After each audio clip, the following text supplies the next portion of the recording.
Hello বন্ধুরা, ভিডিওটিতে click করার জন্য আপনাদের জানাই অসংখ্য ধন্যবাদ। দেখতে শুরু করেছেন প্রতিবারের মতো আপনাদের প্রিয় ইউটিউব চ্যানেল extrabean24। তো বন্ধুরা, গণতন্ত্রের বৃহত্তম উৎসব তথা লোকসভা ভোট চলছে এবং শেষ পর্বে এসে পৌঁছে গেছে লোকসভা ভোট। 1 জুন সংগঠিত হচ্ছে সপ্তম দফার অর্থাৎ শেষ দফার ভোট। এখানে 57টি কনস্টিটিউয়েন্সি অর্থাৎ লোকসভা আসন 8টি রাজ্য ও কেন্দ্রশাসিত অঞ্চলে সংগঠিত হবে ভোট। এর মধ্যে বিহার, পাঞ্জাব, হিমাচল প্রদেশ, উড়িষ্যা, উত্তরপ্রদেশ, চণ্ডীগড় সহ পশ্চিমবঙ্গের হেভিওয়েট 9টি আসনে সংগঠিত হচ্ছে লোকসভা ভোটের শেষ দফার নির্বাচন। পশ্চিমবঙ্গের মধ্যে আসনগুলি হলো দমদম, বসিরহাট, বারাসাত, জয়নগর, মথুরাপুর, ডায়মন্ড হারবার, যাদবপুর, কলকাতা দক্ষিণ এবং কলকাতা উত্তর। খুব গুরুত্বপূর্ণ এই আসনগুলিতে হেভিওয়েট প্রার্থী দাঁড়িয়েছেন, যা একে অপরের সঙ্গে কাঁটেকি টাক্কার। বসিরহাট যেমনটা আপনারা জানেন, লড়াই কিন্তু তীব্র। ডায়মন্ড হারবার থেকে শুরু করে কলকাতা উত্তর দক্ষিণ সকল সিটের বিশ্লেষণ করব আজকের এই ভিডিওতে। তো জনমত সমীক্ষা আমি আপনাদের দেখিয়ে দেবো কোন প্রার্থী এগিয়ে রয়েছেন বা জেতার সম্ভাবনা সব থেকে বেশি। তা জনমত সমীক্ষায় উঠে এসেছে তত্ত্ব। কে জিতছে, কে হারছে, কে পিছিয়ে, কে এগিয়ে জানিয়ে দেবো আজকের এই ভিডিওতে। তো বর্তমান পারিপার্শ্বিক এবং বর্তমান সিচুয়েশনের কথা মাথায় রেখে এবং নামি দামি সংস্থা এই সমীক্ষা চালিয়েছে প্রত্যেকটি কেন্দ্রে। তো সেই অনুযায়ী এই সমীক্ষা অনুযায়ী কোন দল বা কোন রাজনৈতিক দল কোন সিটে বা কোন কেন্দ্রে এই কতটা এগিয়ে এবং জেতার সম্ভাবনা কার বেশি, কে জিতছে তা জানাবো আজকের এই ভিডিওতে। তা ভিডিওটি অবশ্যই আপনারা শেষ পর্যন্ত দেখুন এবং চ্যানেলটিকে সাবস্ক্রাইব করে নিন লোকসভা ভোটের সমস্ত রকম আপডেট সবার আগে পেতে। সর্বপ্রথমে ভিডিওটি শুরু করার আগে আমি আপনাদের জানিয়ে রাখি, এটি কেবলমাত্র সমীক্ষা সঠিক হতে পারে অথবা নাও হতে পারে, কিন্তু এই জন্য আনন্দ করা বা দুঃখ করা কোনোটাই মানানসই নয়। বিগত 20 বছর ধরে আমরা দেখেছি যে সমীক্ষা চালানো হয়েছে এবং সেই সমীক্ষা অনুযায়ী 80% সঠিক হয়েছে। তো সেই অনুযায়ী আমরা এই সমীক্ষা আমি আপনাদের সামনে নিয়ে আসছি। দেখিয়ে দেবো গুরুত্বপূর্ণ আসনগুলিতে কে কোথায় এগিয়ে। শেষ পর্যন্ত দেখতে থাকুন। তো বন্ধুরা, সর্বপ্রথমে আমরা দেখে নিচ্ছি কলকাতা উত্তর, খুবই গুরুত্বপূর্ণ এই আসনটি। তো এই আসনের কিছু আমরা বিগত লোকসভা ভোটে কে বা কারা জয়লাভ করেছেন সেটা আমরা দেখে নিচ্ছি। সর্বপ্রথমে এখানে উত্তর কলকাতায় বর্তমানে এবার 2024-এর প্রার্থী হয়েছেন সুদীপ বন্দ্যোপাধ্যায় অল ইন্ডিয়া তৃণমূল কংগ্রেস থেকে। তাপস রায় ভারতীয় জনতা পার্টি, তিনি প্রাক্তন বিধায়ক এবং তৃণমূলের একজন নামি দামি নেতা ছিলেন। এবার প্রদীপ ভট্টাচার্যকে ইন্ডিয়ান ন্যাশনাল কংগ্রেসের তরফ থেকে প্রার্থী করা হয়েছে। এবার আমরা দেখে নিচ্ছি 2014 এবং 19 সালের ফলাফল। 2014 সালে আমরা দেখেছি সুদীপ বন্দ্যোপাধ্যায় রাহুল সিনহাকে প্রায় 96,226টি ভোটে লিড করে এবং জয়লাভ করে এবং রাহুল সিনহা পরাজিত হন। রাহুল সিনহার ভোট শেয়ার ছিল 26% এবং সুদীপ বন্দ্যোপাধ্যায়ের ভোট শেয়ার ছিল 36%। এবার 2019 সালে আমরা যদি দেখি, সুদীপ বন্দ্যোপাধ্যায় আবারও প্রার্থী হন তৃণমূল কংগ্রেসের তরফ থেকে এবং রাহুল সিনহাকে আবারও প্রার্থী করে ভারতীয় জনতা পার্টি। সেই সময় আবারও রাহুল সিনহাকে পরাজিত করে সুদীপ বন্দ্যোপাধ্যায় এবং প্রায় 4,74,891টি ভোট পান, অর্থাৎ 1,27,095 ভোটে লিড করেন এবং এর ভোট শেয়ার ছিল প্রায় 50%। সে সময় রাহুল সিনহার ভোট শেয়ার ছিল 37%। তো এবারে 2024-এর ফলাফল কি হবে সেটা খুবই গুরুত্বপূর্ণ। তো আমরা এই সমীক্ষা অনুযায়ী, নামি দামি সংস্থার সমীক্ষা অনুযায়ী এই আসনটিতে এবারেও সুদীপ বন্দ্যোপাধ্যায় এগিয়ে থাকছেন, অর্থাৎ জয়লাভ করবেন এমনটাই সমীক্ষায় আভাস পাওয়া যাচ্ছে। এবার আমরা পরবর্তী আসন দেখে নেব। তো বন্ধুরা, এবার আমরা চলে আসবো আরেকটি পার্শ্ববর্তী কেন্দ্র কলকাতা দক্ষিণ। এই কেন্দ্রে এবার কে প্রার্থী হয়েছেন সেটা আমরা দেখে নিচ্ছি। তো এবারের প্রার্থী করেছেন অল ইন্ডিয়া তৃণমূল কংগ্রেসের তরফ থেকে মালা রায়, ভারতীয় জনতা পার্টির তরফ থেকে দেবশ্রী চৌধুরী, যিনি উত্তর দিনাজপুরের প্রাক্তন সাংসদ রয়েছেন, এবং কমিউনিস্ট পার্টি অফ মার্ক্সবাদী অর্থাৎ বাম দল থেকে দাঁড়িয়েছেন সায়রা শাহ হালিম, তিনি সিপিআইএম থেকে দাঁড়িয়েছেন। এবার আমরা দেখে নিচ্ছি 2019 সাল এবং 14 সালে কারা জয়লাভ করেছিল। 2019 সালের ক্ষেত্রে আমরা 14 সালের প্রথমে দেখে নিচ্ছি। 2014 সালে এখানে তথাগত রায় প্রার্থীকে দাঁড় করানো হয়েছিল সুব্রত বক্সির বিরুদ্ধে এবং এখানে সুব্রত বক্সি প্রায় 1,36,339টি ভোটে জয়লাভ করেন এবং তথাগত রায় পরাজিত হন। সেই সময় সুব্রত বক্সির ভোট শেয়ার ছিল 38%। এর পরবর্তী লোকসভা বছরে অর্থাৎ 2019-এ মালা রায়কে তৃণমূল কংগ্রেস প্রার্থী করে এবং তার বিরুদ্ধে দাঁড়ায় চন্দ্রকুমার বোস ভারতীয় জনতা পার্টি থেকে এবং এবারও 2019-এও প্রায় 5,73,119টি ভোট পেয়ে জয়লাভ করেন মালা রায় এবং সে সময় তার ভোট শেয়ার ছিল 48% এবং তিনি 1,55,152টি ভোটে জয়লাভ করেন। এবার আমরা দেখে নিচ্ছি এই লোকসভা আসনে এবার কারা বা কোন রাজনৈতিক দল এগিয়ে রয়েছে বা কে জিতছেন। তো সমীক্ষা অনুযায়ী এই আসনটিতেও এগিয়ে রয়েছে তৃণমূল কংগ্রেস, অর্থাৎ মালা রায়ের জয় নিশ্চিত বলাই যেতে পারে এই কেন্দ্র থেকে। তবে আপনার কি মনে হয় এই কেন্দ্রে কে এগিয়ে থাকবে? অবশ্যই কমেন্ট সেকশনে লিখে জানাতে ভুলবেন না এবং আপনারা কোন জেলা থেকে দেখছেন সেটাও লিখে জানান। তো বন্ধুরা, এবার আমরা দেখে নিচ্ছি আরেকটি গুরুত্বপূর্ণ আসন বারাসাত। 2024 সালে এবারের প্রার্থী হয়েছেন এখান থেকে কাকলি ঘোষ দস্তিদার অল ইন্ডিয়া তৃণমূল কংগ্রেস থেকে এবং তার প্রতিদ্বন্দ্বিতা করছেন ভারতীয় জনতা পার্টি থেকে স্বপন মজুমদার এবং অন্যদিকে জোট প্রার্থী হয়েছেন সঞ্জীব চ্যাটার্জি, অর্থাৎ সিপিআইএম থেকে তিনি দাঁড়িয়েছেন। এবার বিগত লোকসভা ভোটে কে বা কারা কত শতাংশ ভোট পেয়েছেন সেই আমরা দেখে নিচ্ছি, তারপর আমরা দেখে নেব 2024-এ কে এগিয়ে রয়েছেন। 2019 সালের আমরা যদি ফলাফল দেখি, কাকলি দাস দস্তিদার তিনি বিজয়ী হয়েছিলেন 6,48,000 ভোট পেয়ে, অর্থাৎ 1,09,983টি ভোটে জয়লাভ করেন। ভোটদানের হার ছিল 46.47%। সেই সময় মৃণাল কান্তি দেবনাথ, যিনি ভারতীয় জনতা পার্টি থেকে দাঁড়িয়েছেন, তিনি বিজিত হয়েছিলেন এবং তার ভোট শেয়ার ছিল 38.58%। ভোট পেয়েছেন 5,38,101টি ভোট। সে সময় হরিপদ বিশ্বাস ছিলেন অল ইন্ডিয়া ফরওয়ার্ড ব্লক থেকে, সুব্রত দত্ত দাঁড়িয়েছিলেন ন্যাশনাল কংগ্রেস থেকে এবং নোটাতে ভোট পড়েছিল 17,769টি ভোট। এবার আমরা দেখে নিচ্ছি এই আসনে কোন রাজনৈতিক দল এগিয়ে রয়েছেন। এবার বিগত বছরের লোকসভা অনুযায়ী এবং বর্তমান পরিপ্রেক্ষিতে নতুন সমীক্ষা অনুযায়ী এবারও এই আসন থেকে তৃণমূল কংগ্রেস কাকলি দাস দস্তিদার এগিয়ে রয়েছেন এবং তিনি জয়লাভ করবেন বলে সমীক্ষায় আভাস পাওয়া যাচ্ছে। তবে আমি আপনাদের আবারও জানিয়ে রাখি, এটি হচ্ছে কেবলমাত্র সমীক্ষা, একটি কোম্পানি এবং সংস্থা থেকে চালানো হয়েছে এই সমীক্ষা সঠিকও হতে পারে অথবা ভুলও হতে পারে। অনেকাংশে আমরা দেখেছি সমীক্ষা অনেক ক্ষেত্রেই সঠিক হয়, তবে ফাইনাল রেজাল্ট জানার জন্য অবশ্যই আপনাদের 4 জুন অর্থাৎ 4 জুন ওয়েট করতে হবে। সেই সময় কিন্তু সব কিছু ক্লিয়ার হয়ে যাবে যে কে কোন আসন থেকে জয়লাভ করেছেন। আসুন এবার আমরা পরবর্তী আসন আমরা চলে আসবো মথুরাপুর। খুব গুরুত্বপূর্ণ আসন। এই আসনে এবার 2024-এ কারা কারা প্রার্থী হয়েছেন বা কারা দাঁড়িয়েছেন এক নজরে দেখে নিচ্ছি। মথুরাপুরের প্রার্থী তালিকা দেখুন। এবারে তৃণমূল কংগ্রেসের তরফ থেকে বাপি হালদার প্রার্থী হয়েছেন, অন্যদিকে তার প্রতিদ্বন্দ্বিতা করছেন অশোক পুরকায়েত ভারতীয় জনতা পার্টি থেকে। অন্যদিকে জোট প্রার্থী হয়েছেন শরৎচন্দ্র হালদার। এবার আমরা এই লোকসভা আসনের কিছু ইতিহাস জেনে নিচ্ছি, অর্থাৎ 2019 সালে কে বা কারা জয়লাভ করেছিলেন, ভোট শেয়ার, তারপর আমরা দেখে নেব জয়লাভ কে করবে এই আসন থেকে 2024-এ। এবার আমরা দেখে নিচ্ছি কারা কারা প্রার্থী হয়েছিলেন 2019 সালে। দেখুন, সিএম জাটুয়া তিনি অল ইন্ডিয়া তৃণমূল কংগ্রেস থেকে জয়ী হয়েছিলেন এবং 7,26,828টি ভোট পেয়েছেন। লিড করেছিলেন 2,03,974 ভোট। ভোট শেয়ার ছিল 51.84%। শ্যামাপ্রসাদ হালদার তিনি বিজিত ছিলেন এবং 5,22,854টি ভোট পেয়েছেন। ভোট শেয়ার ছিল 37.29%। অন্যদিকে ডক্টর শরৎচন্দ্র হালদার 92,000 ভোট পেয়েছিলেন প্রায় এবং ভোটদানের হার ছিল 6.59%। কীর্তিদাস সর্দার ন্যাশনাল কংগ্রেস থেকে দাঁড়িয়েছিলেন এবং নোটায় ভোট পড়েছিল 6,910টি। এবার আমরা দেখে নিচ্ছি এই আসনে কারা বা কোন রাজনৈতিক দল এগিয়ে রয়েছে, কে জয়লাভ করবে।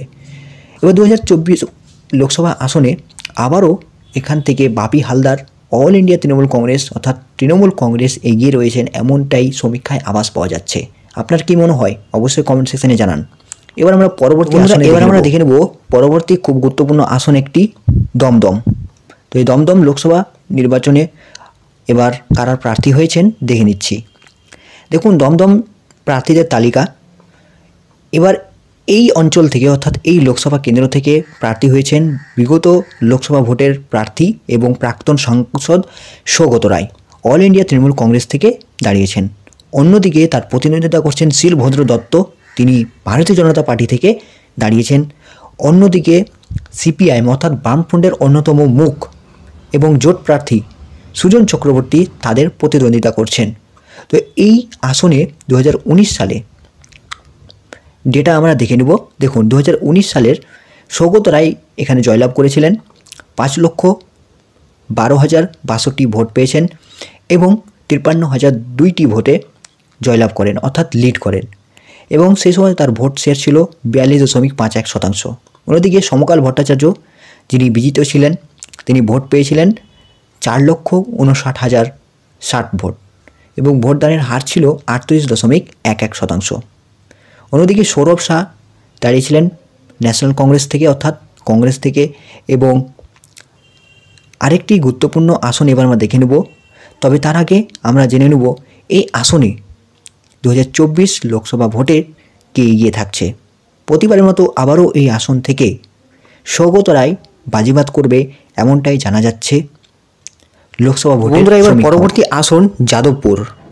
যাদবপুরে এবার 2024-এ প্রার্থী হয়েছেন, দেখতে পাচ্ছেন আপনারা, সায়নী ঘোষ যিনি অল ইন্ডিয়া তৃণমূল কংগ্রেস থেকে দাঁড়িয়েছেন এবং তার প্রতিদ্বন্দ্বিতায় অনির্বাণ গঙ্গোপাধ্যায় ভারতীয় জনতা পার্টি থেকে।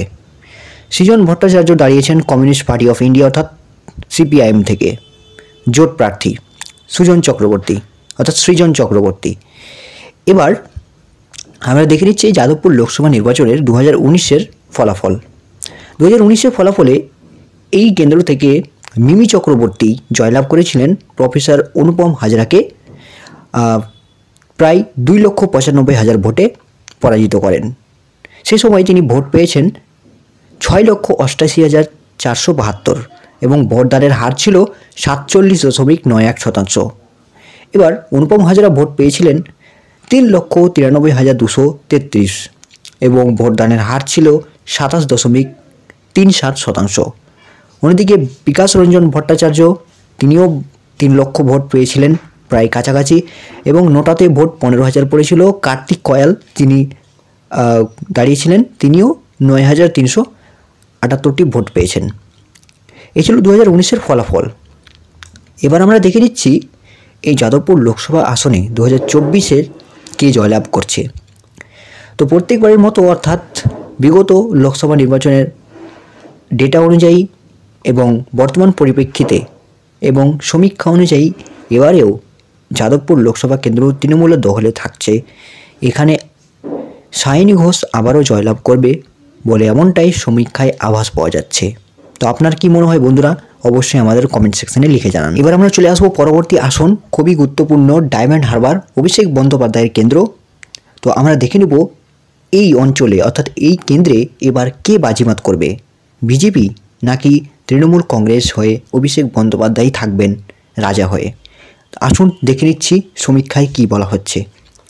সর্বপ্রথমে আমরা দেখে নিচ্ছি 2024 সালে এই কেন্দ্র থেকে কারা কারা প্রার্থী হয়েছেন।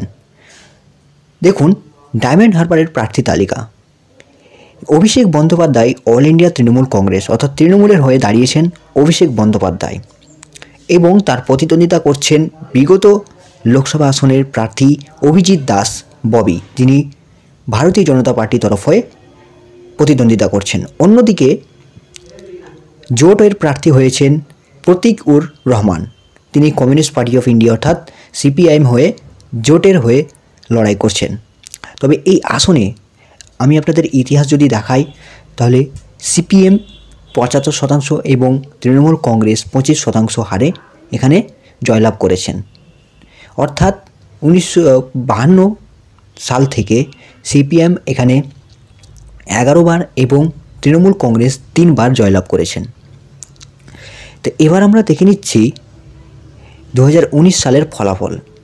2019 সালের ফলাফলে যদি আমরা নজর রাখি তাহলে এখানে অভিষেক বন্দ্যোপাধ্যায় 7,91,127টি ভোট পেয়েছিলেন এবং প্রায় 3,20,594টি ভোটে লিড করেছেন এবং নীলঞ্জন রায়কে বিজেপি প্রার্থী যিনি ছিলেন তাকে পরাজিত করেন।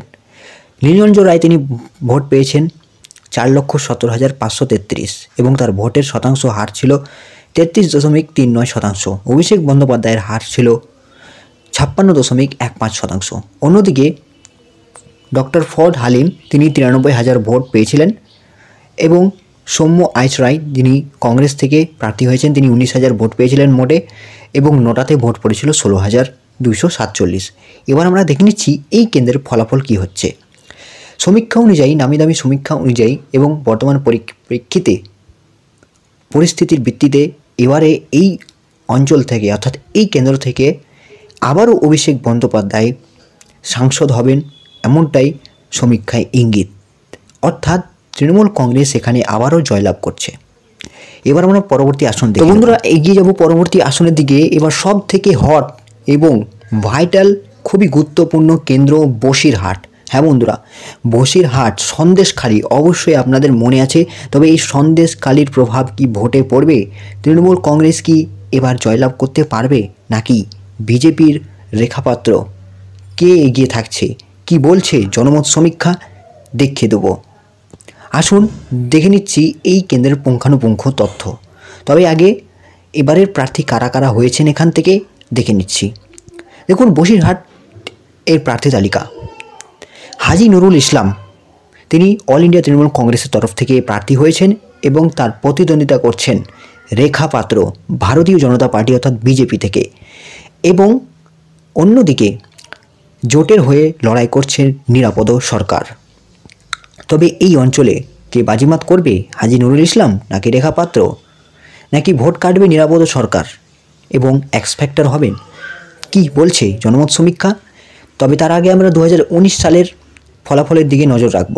2019 সালের বসিরহাট নির্বাচনে বসিরহাট লোকসভা কেন্দ্রে নুসরত জাহান এখানে জয়লাভ করেন প্রায় 7,82,078 ভোট পেয়ে এবং 3,50,000 বিশাল বড় একটা ব্যবধানে জয়লাভ করেন এবং তার ভোট শতাংশ ছিল অর্থাৎ ভোটদানের হার ছিল 54.56%। অন্যদিকে সায়দন বসু যিনি পরাজিত হয়েছেন তিনি 4,31,709 ভোট পেয়েছিলেন এবং 30.12% ছিল তার ভোটের হার। অন্যদিকে কাজী আব্দুর রহিম 1,41,000 ভোট পেয়েছেন এবং পল্লব সেনগুপ্ত 68,000 ভোট পেয়েছিলেন। অন্যদিকে প্রিমল মিস্ত্রি 10,000 ভোট পেয়েছিলেন এবং নুসরত জাহান এখানে জয়লাভ করেন। এবার 2024-এর ফলাফল কি বলছে জনমত সমীক্ষা?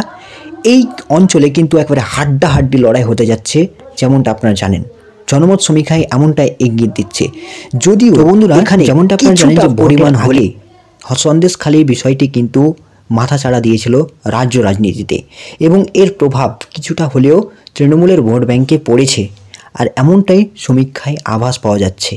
এই কেন্দ্র থেকে কিন্তু হাড্ডাহাড্ডি কাঁটে কি টাক্কর রয়েছে হাজি নুরুল ইসলাম ভার্সেস রেখা পাত্র, অর্থাৎ ভারতীয় জনতা পার্টি এবং টিএমসির সঙ্গে সরাসরি এখানে লড়াই হচ্ছে এবং 1%-রও কম ভোট পার্সেন্টেজে এখানে কিন্তু হার জিত প্রবল হয়ে দেখা দিচ্ছে।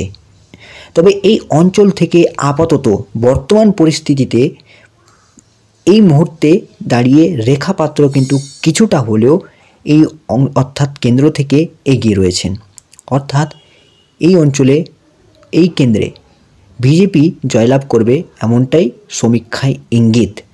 এবার আমরা পরবর্তী আসন দেখে নেব, জয়নগর।